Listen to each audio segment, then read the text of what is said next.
All right, so hopefully you'll be quite keen to apply for access to the external datasets, and this little section is just to guide you through the documentation.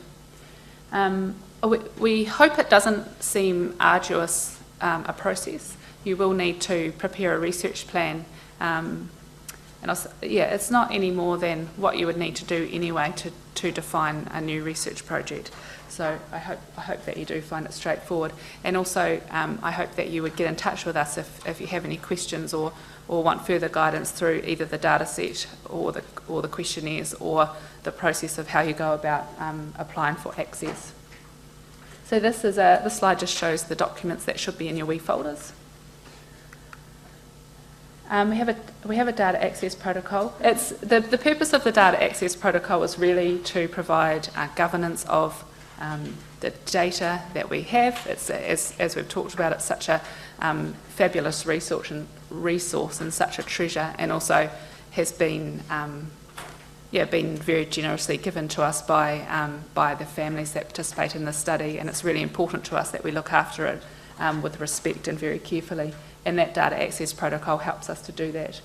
It also provides the protocols and the provisions for how we apply for data access, and as Susan said, that applies to me and every other person on the internal Growing Up in New Zealand research team, as well as to you guys. It's not a special external researcher process. And as we've mentioned, that provides safeguards for the privacy of the study participants and also helps us to maintain the long-term sustainability of the study. The Data Access Protocol will also outline the role and the function of the Data Access Committee and provide some guidance on how we go through the process of publishing papers at the end of all of the work, fabulous work. The publication principles are straightforward, and it's just that, it's simply that the publications need to be approved by the Data Access Committee before they're submitted for publication, and in the process of applying for the data, you will talk about what your plan for publishing and disseminating the results is. So it's not something that comes as a surprise at the end of the process. It's something that's considered at the beginning as part of your research plan. And the purpose of checking the publications is just to make sure that every publication is in keeping with our principles of confidentiality and study sustainability. But I think that what that picture there is showing is that there's a little form that you will end up filling in when you get to that stage.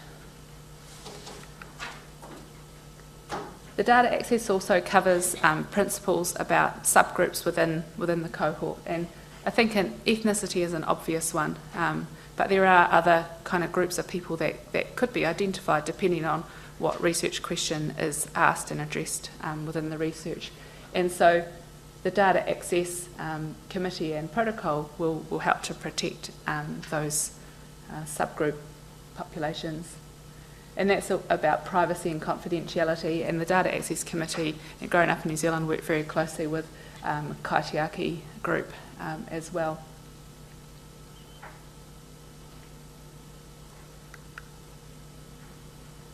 So applying for data access, you have a reference and process user guides which summarises some of the information that we've talked about today and gives you a little bit more detail and other things as well.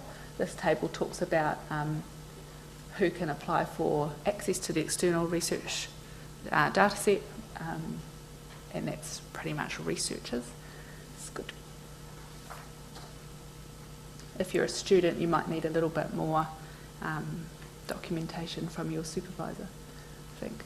So to apply for data access, it's a simple process. You need to be familiar with the context of the data, which you now are, and that can be from attending this workshop, or if you have colleagues who might be interested, if they have a look at our website, they can see all the materials and familiarise themselves in that way, and they'll be able to listen to this speech, won't they, as well, as we've recorded it.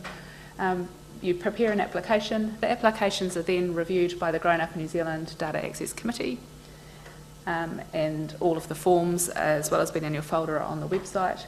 I think we will be having a list of Data Access Committee meeting dates on the website too. And fees will be up on the website, and if there's any further questions about fees, I might direct you to Susan at the end. But it's still, the aim is for the fees to be as low as possible, and that that decision-making process is still underway, but will be finalised very soon. The Data Access Committee will always aim to review every application at the next available meeting, and we have an email address that you can send your forms into for review. So the application needs to include a number of areas, including an overview of the research and some background as to what the context for your research question is and what you intend to do. Some nicely defined research questions and the research methodology that you plan to use in order to answer those questions. It also needs to provide a justification for why you need to use Grown Up New Zealand data, and a little bit of background about the researchers who will be involved. I don't think the sections are very big. It's sort of 500 words here and 250 words there. It's not a really extensive protocol, but will allow you to think through systematically what you plan to do. You also need to provide a dissemination plan that will indicate how you intend to publish the results, and you need to provide a project end date.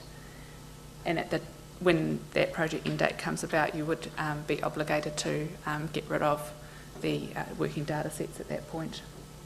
You also will be really important to provide an account of how your research will be aligned to our kaitiaki principles and the privacy and study sustainability principles as well.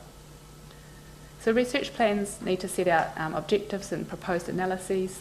They need to highlight any subgroup analyses if they will be present, so anything where you will be specifying particular ethnicities or other kinds of subgroups, so particular mothers with these characteristics or children with these characteristics. Importantly, you can't use the data for anything else other than what you've been granted approval for. And again, that's true for internal researchers as well as external. If you have a major change to your research question or your analysis plan, then we'll want to talk about it and give you an additional approval to undertake that work. We can provide you with some information on the external data set. If you need any more help with context or how to go about what you're doing, then do email us and we can help you out.